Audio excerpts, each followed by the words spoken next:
Estamos de volta nesse segundo bloco do Questão de Ordem, recebendo o presidente desta Casa de Leis, vereador Fábio Alves Moreira, o Roxinho, e também o secretário adjunto de Educação, César Martins. É necessário olhar com uma condição mais apropriada aos profissionais de base, presidente César? Olha, Márcio, era mais ou menos a linha que a gente vinha falando. Mais ou menos não, é a linha que a gente vem falando. Esses três entes, município, estado e federal, tem que se haver uma conversa para justamente fomentar a questão dos profissionais que cuidam já ali do parquinho em diante, da creche, né? Subindo da creche. Você já conseguir ter uma educação visualizando a questão motora, tudo isso contribui para a formação dessa pessoa, desse cidadão. Então a gente tem que rever, volta a frisar, não ficar só na conversa bonita, conversa de campanha, a gente fazer políticas públicas voltadas para esse reconhecimento dos professores, para um trabalho. Se não conseguir naquilo que a gente falava no outro bloco, é humanamente impossível achar que o município vai arcar com tudo isso. Não tem recurso financeiro, saúde financeira suficiente. Mas tem que se haver uma conjuntura, uma discussão para já começar de base com a qualidade dos professores. Não é só uma questão salarial, tem a questão estrutural, para dar qualidade para ele dar essa aula, até mesmo você vê, o próprio secretário vivenciou isso com a sua mãe, com 3 períodos dando aula. Imagina hoje tem professores aí que eu já ouvi falar que tem 5. Dão aula começa de manhã, vai até a noite, cara. Ele vai ter o mesmo desempenho quando ele chegar lá à noite dando aula do que teve no primeiro período dele de manhã, vamos dizer assim? Não vai, fica estafado. O estresse, hoje a gente vê aí cada vez mais não há aquele respeito com os professores como se deve. A gente vê muita coisa acontecendo e essas coisas acontecendo volta no que o próprio secretário falou. Aquela questão daquela aula de moral e cívica, né? Isso já vem de lá, a gente estudando, sabendo qual que é os poderes legislativo, judiciário, né? E tudo, a gente já vinha aprendendo isso lá. Hoje em dia, esse distanciamento se reflete nisso. É feito, César, por gentileza, a valorização dos professores. Exato, como a gente estava falando, o professor hoje ele tem uma missão, apesar de ser, assim, essa jornada do professor sempre ter sido uma jornada muito árdua, além do que você conduzir uma sala de aula como acontecia antigamente, 40, 35 alunos, ainda hoje aí 25, 30 alunos, não é, a gente está falando de crianças, às vezes com o nosso filho em casa já é complicado, imagina com 30 na mesma sala, num dia de calor, num dia mais agitado. Então o trabalho do professor realmente é muito árduo. E a gente tem uma diferença que tempos atrás as crianças tinham uma formação familiar melhor, mas quando eu digo melhor não é que os pais eram melhores, né? Talvez a gente tivesse a família mais presente, né? Mais participativa na formação. Então a escola ela tinha a responsabilidade de disciplinar quanto a matérias. Hoje a escola também acabou assumindo a responsabilidade de educar, né? De educar, principalmente numa área como a nossa, em que 70% da cidade são áreas de invasões, são áreas periféricas. Então a gente fala de uma realidade muito que às vezes não tem. A gente conhece casos de criança que vai para a escola para comer. Então a missão do professor hoje de fato é muito delicada, é muito complicada. O município realmente, hoje a gente está fazendo um trabalho de realinhamento, até dentro do orçamento, a destinação dos recursos para retomar uma formação de qualidade. E quando a gente fala em formação, não é só qualificar melhor o professor, é dar o suporte, como o presidente falou, é dar o suporte psicológico, que a gente sabe que é necessário para ele, é dar o suporte de infraestrutura, de prédio, é a sala climatizada, é um ambiente em que pode chover, que o professor vai manter a sala sua temática, aula com qualidade. Salas temáticas. Exato, sala temática. É você chegar num ambiente, o ambiente está limpo. A gente teve nesse final de semana um evento um festival da FABAN, no Anchieta, e é uma das escolas que a gente já começou um trabalho muito forte aí, e não digo nem de uma grande reforma, mas em pontos que precisam ser mexidos. Então, só de você chegar, o ambiente está limpo, um chão encerado, as paredes pintadas, você se sente melhor. Nós estamos falando a gente fala de indústria 4.0, né? A gente tem que começar a falar em educação 5.0, 10.0. 10.0. Vamos começar de 10 para cima. 10.0. Nós temos essa ferramenta que é o professor. Né? E como foi bem dito à mesa aqui, o professor agora ele está mais presente ainda na vida do pequeno cidadão, que da creche, que 6 meses, se eu não me engano, da creche a 4 meses, da creche até o 9º ano pelo município. Sim. Então, a criança recebe uma educação em casa e recebe uma outra direcional na escola. A escola agora passa a ter uma formação ainda muito maior dentro da formação do caráter, do desenvolvimento daquele indivíduo, daquela criança. Nós estamos cuidando dos nossos professores de forma a eles estarem podendo dar o melhor para essas crianças, porque é um enfrentamento, né, entre escola e família. Nós temos agora 2 cuidando, né, 2 educando. Presidente. É o que o secretário colocou. Na verdade, os professores acabou herdando essa questão educacional, de educar a pessoa, né, por até uma questão, não que os pais sejam negligentes, nada disso, mas é pela presença, correria hoje do dia a dia, até para se autossustentar, para você manter a sua família numa crise de desemprego absurda aqui no nosso país. Antigamente era só o pai que era o provedor da família. Hoje é pai, mãe e o filho mais velho, se tiver lá, ele tem que ajudar a colaborar ali com o orçamento da casa, senão a coisa não anda. Então, com isso, acaba sobrando, faltando tempo para essa questão e acabou as unidades de ensino arcando com esse, vamos dizer, ônus, que a aula era simplesmente para formação e acabou herdando isso. É perigoso que você acaba perdendo esses laços. A gente colocou isso daqui no começo do bloco, esse distanciamento familiar acabou prejudicando. Mas o professor ele vem ali se desdobrando e a carga, o secretário colocou, tem a questão psicológica, tem a questão estrutural, um ambiente bom, limpo, organizado, no trabalho, em casa, te dá uma satisfação, te dá um outro rendimento. E como a gente teve aqui na Padre José de Anchieta com a volta das bandas, das fanfarras, você vê no semblante um ato simples, de grande valia, que eu tive a oportunidade de recebê-los aqui no gabinete da presidência, ver o sorriso dos jovens e dos adolescentes ali participando, Márcio. Você vê, ouvir da diretora, por exemplo, que a mudança deles dentro da sala e no rendimento foi coisa absurda. O impacto direto, que na se vida do dá, aluno. que é o que a gente sempre fala, eu vou bater sempre nessa tecla, não adianta fazer discurso bonito para o povo ver, para os professores ver, você tem que colocar isso na essência, tem que ter, não tem, o mundo já mostrou isso. Se não tiver a educação, o esporte e a cultura andando entrelaçado, dificilmente resolveremos problemas. Está aí 3 pontos, secretário. A gente falou de junção em esfera nacional, estadual e municipal. E nessa questão desses 3 quesitos, dessas 3 alavancas municipais? Márcio, eu acho que o presidente foi muito feliz nessa colocação, porque eu ouço isso há muitos anos, aí, principalmente dentro de casa. Só para interromper, lembrando que antigamente tanto o esporte quanto a cultura eram gerências dentro da educação. Dentro da educação. É isso aí. Então, eu ouço isso desde de criança, e que realmente é uma máxima que eu acredito piamente, que quando você deixa de investir em educação,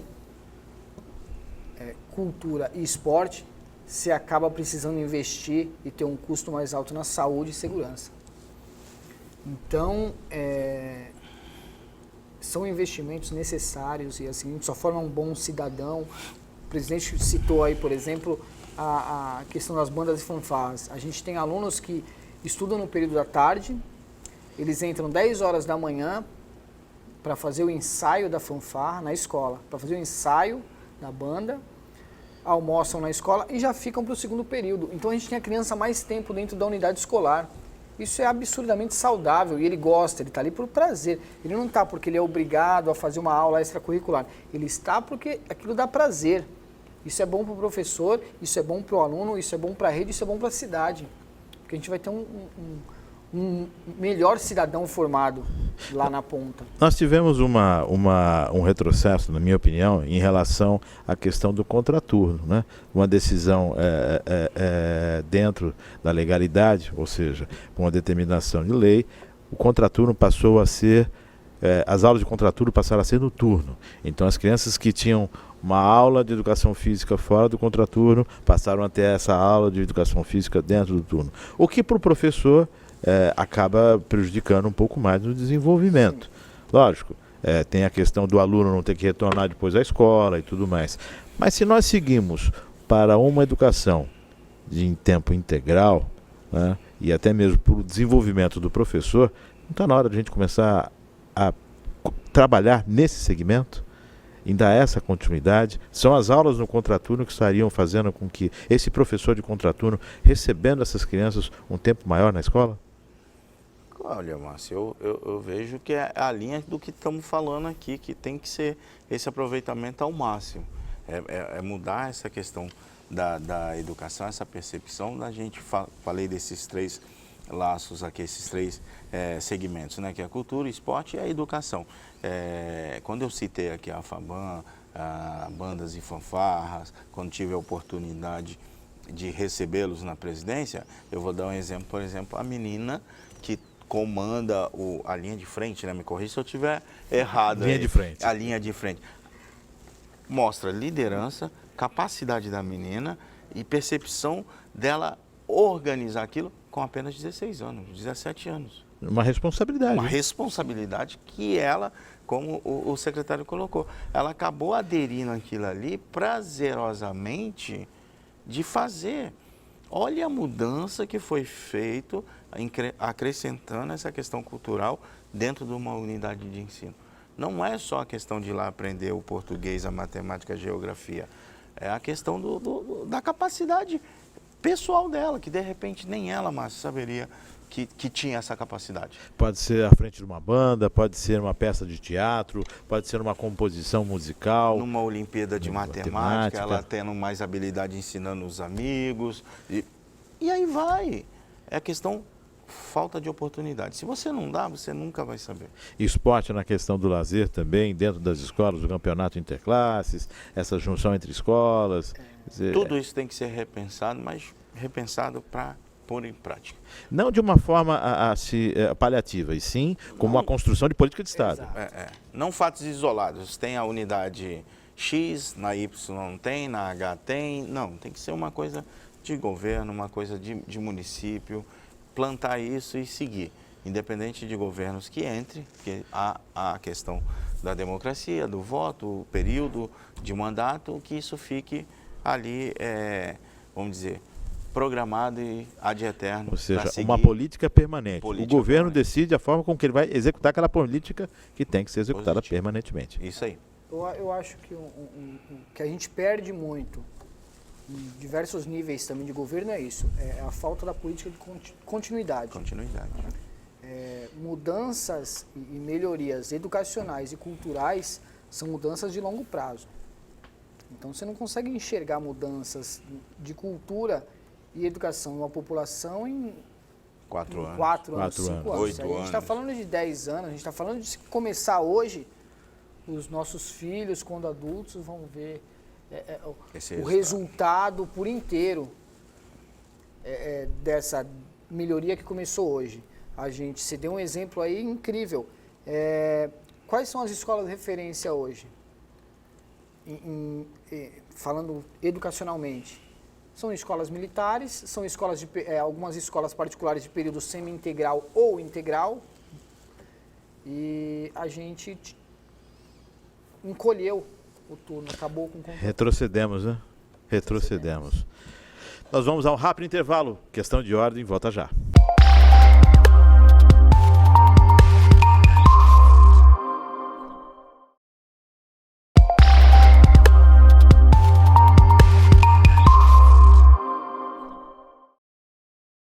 Estamos de volta nesse terceiro e último bloco do Questão de Ordem, recebendo o presidente dessa casa, vereador Fábio Alves Moreira, o Roxinho, e o nosso secretário adjunto de Educação, César Martins.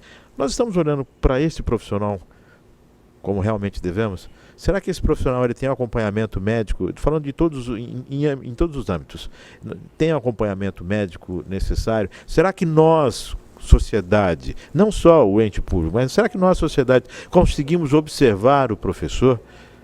Será que nós realmente, na época em que estudávamos, observávamos o professor como um exemplo, como alguém que se tinha que ter respeito, como alguém que você tinha uma reverência? Aí do professor que falasse para o pai, ó, seu filho não está indo muito bem, nossa, em casa a casa caía, né? Hoje em dia parece que a coisa foi invertida. Hoje em dia a casa cai é para o professor. Se falar isso para certos pais aí, eu vou te falar, mas se a casa cai é para o professor. Quer dizer, houve uma inversão nisso e tudo isso recai sobre a questão emocional. Né? A depressão é algo muito comum, né? A questão da estafa, do estresse é algo muito comum. Nós estamos cuidando dos professores realmente como devemos. O professor, quando ele chega no ápice do seu trabalho, que é próximo à aposentadoria, ele tem tanto conhecimento, uma ferramenta tão importante, já foi tão lapidado. Nós estamos aproveitando esses professores com grande conhecimento, com grande tempo de casa? Senhores? Eu acredito que não, Márcio. Não só por tempo de casa, né? O professor num sentido em geral. Como brincadeiras à parte, eu não falando quando a casa cai para o professor, é uma realidade hoje. Mas realmente. Acredito que o secretário tem essa informação. A quantidade de licenças que professores tomam justamente por uma questão de estresse em sala de aula, provocada pelo aluno mesmo, até alguns pais. A gente, infelizmente, hoje vê aí nas redes sociais vídeo de mãe agredindo o professor, mãe e pai agredindo o próprio aluno que brigou com o filho no colégio. É umas coisas absurdas, esse bullying, né, que hoje a gente ouve tanto falar, e é uma realidade do dia a dia. E o professor está inserido nesse meio aí, eu acredito que não. Que é o que a gente vem falando nos 2 blocos anteriores, que não é só uma questão salarial, tem essa questão psicológica, de saúde, estrutural, você dá qualidade de vida para o seu professor que vai refletir numa melhor educação. Eu tenho a minha opinião que acredito que nós, quanto município, não estamos trabalhando esse quesito. Por diversas vezes o secretário sofre isso, com cobranças que na unidade X não tem professor disso ou daquilo. Quando você vai apurar, o professor está afastado por questão de saúde, por questão de estresse, que é provocado na sala de aula. Eu acredito que foi o secretário que colocou isso aqui. Hoje a média, eu acredito que seja isso, a média de alunos é por sala uns 25, né? Eu me lembro que na minha época, aí na 5ª, 6ª, 7ª série, tinha quase 50. 50 alunos. 50 Começava alunos, com 50, fechava com 37, 40. Era uma sala muito grande, você conhecia todos os amigos, era 50 alunos. Não tinha essa dificuldade, essa questão hoje tão enraizada aí de brigas em colégio. Era uma coisa muito difícil a gente ver uma treta, né? Sim. Antigamente era muito difícil. Agora, hoje em dia é quase todo dia, né? Infelizmente. E isso, os professores, eu estava lendo até uma matéria, mas que a procura nas faculdades para ser professor é muito pequena hoje em dia, relacionada a alguns anos atrás. O cidadão ele não quer se formar em professor. Está deixando a pedagogia? Está deixando a pedagogia de última opção de curso. Essa é a grande realidade. Antigamente você tinha um magistério, né? Você estudava já praticamente um técnico, né? Do magistério. Hoje isso está cada vez mais distante. Isso é uma preocupação que todos, tanto o município, o estado e o federal, tem que acender a luzinha de atenção que estamos chegando já no estado. Eu diria nem atenção, é já para o vermelho. Já é para atitude já, né? Estado crítico, porque a procura nas unidades de ensino superiores de pedagogia é muito pequena. Secretário. Márcio, eu acho que é fundamental aí esse pensamento. A gente não senta nunca e assume nenhuma responsabilidade. É claro que a gente olha para trás para buscar qual foi a causa. Agora, buscar a causa e caminhar em direção de solução. Então, realmente, como a gente já expôs aqui anteriormente, hoje é um trabalho de retomada, a gente está retomando aí uma proximidade, a gente tem aí, sim, a gente tem professores sensacionais na nossa rede, a gente tem professores competentíssimos, a gente tem uma rede muito rica em formação, a gente tem professores aí com graduações, com especializações, com doutorados, com mestrados, que poucas outras cidades têm. Então, posso dizer que os melhores profissionais da rede de ensino pública da região estão em Cubatão. Isso eu digo com maior propriedade. E sim, muitos desses profissionais estão adoecendo por N motivos. A gente tem aí uma mudança de cenário muito grande. A gente veio durante muito tempo aí com um descaso no suporte, todo tipo de suporte, desde o suporte médico, psicológico, até o suporte de estrutura, o suporte. A gente tem uma discussão hoje caminhando aí para uma solução junto aos representantes da classe, a pessoal do nosso Secretaria de Jurídica, que é a situação da jornada. Por quê? Porque é isso, o professor também, ele tem a aula, ele tem a preparação da aula, ele tem a questão das correções, ele tem a questão... A gente no município ainda não conseguiu avançar e implantar mais tecnologia, o que facilita muito e melhora, amplia a qualidade de ensino. Então a gente está, assim, o que eu posso dizer é, estamos muito sensíveis e atentos a isso, a secretária tem um olhar muito voltado a isso, também é professora, também sempre ligada à área educacional. Então, esperamos que, independente do que aconteça politicamente nos próximos anos, e próximos não digo ano que vem não, próxima década, né? Próximos pleitos, de fato, haja continuidade, porque a gente está montando um material e preparando um cenário para dar exatamente esse suporte, essa qualidade, que é o mínimo necessário para que a qualidade seja ampliada. Nós estamos falando aqui de carga de trabalho, de desempenho, de estresse, né? O professor começa o ano com muito gás. E como todo profissional, no decorrer do tempo, esse gás vai se perdendo. Vai faltando gasolina. Vai faltando gasolina. O tanque vai ficando baixo. E tá cara também. O governo do estado, ele quer dividir esse recesso do meio do ano. Né? Já não se ter o período e se dividir em 2 recessos, perfeito, secretário? Isso acaba sendo algo positivo, dando um fôlego para o professor já no 2º semestre ou no 3º trimestre do ano? Podemos ver dessa forma, para dar um respiro também? Ou fica difícil essa... Eu acredito que a gente deva... É um assunto que demanda a necessidade aí de um melhor trabalho junto a todos os envolvidos. Realmente um estudo mais detalhado. Aprofundado. Porque você tem o prós e contras. Você tem, nesse sentido, você tem mais de uma... legalmente, cientificamente, estudos dizem que quanto menos interrupção você tem na continuidade de ensino, melhores são os resultados. Então, realmente, se você interromper menos o tempo de ensino, você tem mais qualidade. Agora, por outro lado, você dá menos tempo de recesso ao profissional. Então, a gente tem que colocar numa balança o que daí sai de benefício e o que, de repente, vai atrapalhar. O ponto final, assim, a rede toda sempre foca no aluno. Então, o trabalho todo de todos, secretário, do prefeito, do professor, do presidente da Câmara, todos têm o seu trabalho focado na criança, no ensino do aluno. Em relação aos professores de maior tempo na casa, que estão próximos a se aposentar, que tem uma experiência muito grande. Quando esse professor se aposenta, a experiência vai com ele. De que forma a rede, de que forma a estrutura para aproveitar esse professor?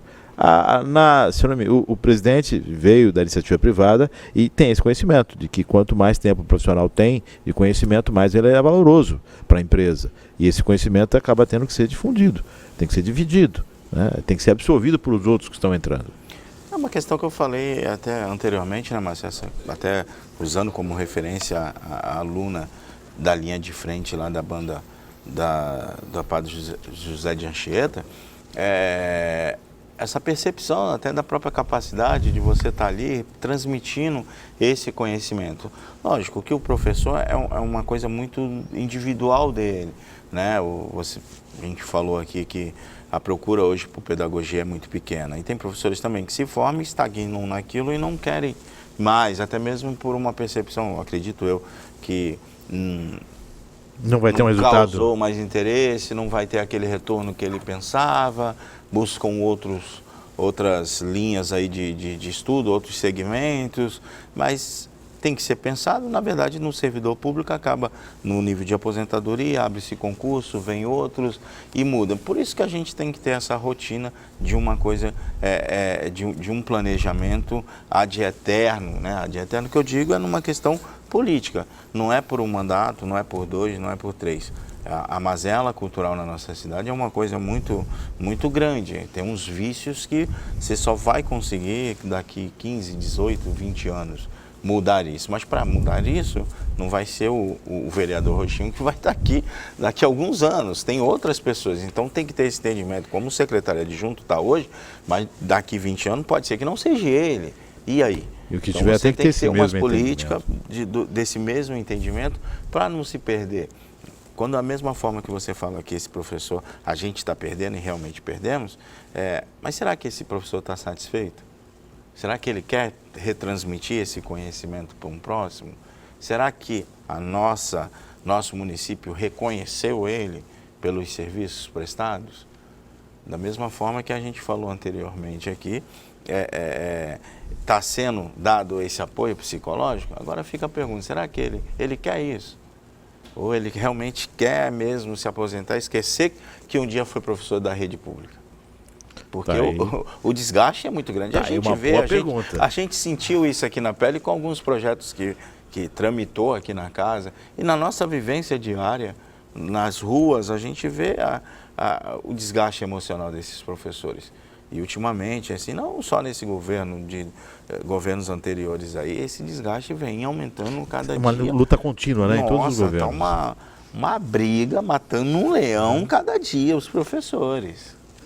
Nós estamos chegando ao final desse nosso bate-papo e eu gostaria de encerrar com ambos mandando uma mensagem para o professor. Já que estamos em outubro, né, o dia do professor é o mês, né? É o mês para a gente pensar no professor. Bem aí na divisa, dia 15, né? Dia 15. Fica aqui meu agradecimento aos professores que me fez estar aqui hoje. Foi com a ajuda deles, o conhecimento que tive, que continuo aprendendo. Se não tivesse um professor aqui, eu não estaria. Com muita dificuldade, poderia estar aqui sentado hoje dando essa entrevista. E meus desejos aí de muita felicidade, dias melhores, precisamos, não só do nosso município, do nosso país, que realmente saia só da palavra bonita, da fala bonita, e que tenhamos realmente políticas públicas, soluções definitivas. César? Eu também só quero parabenizar, agradecer, assim como o presidente. César tem que agradecer duplamente. Porque exatamente. Mas senão não... E as irmãs também. Em casa, quanto na... Jantar de domingo, esquece. Na escola. Porque, assim, o que eu sou hoje, o que eu faço hoje, eu devo também a tudo que eu aprendi, a toda a educação que eu recebi, a toda essa formação que veio desde berço. Para esse mês, a gente preparou em especial, até pensando realmente no mês do professor e na necessidade da melhoria da qualidade dele. Agora, dia 21 e 22, a gente tem uma formação com os professores da rede, tivemos uma em julho.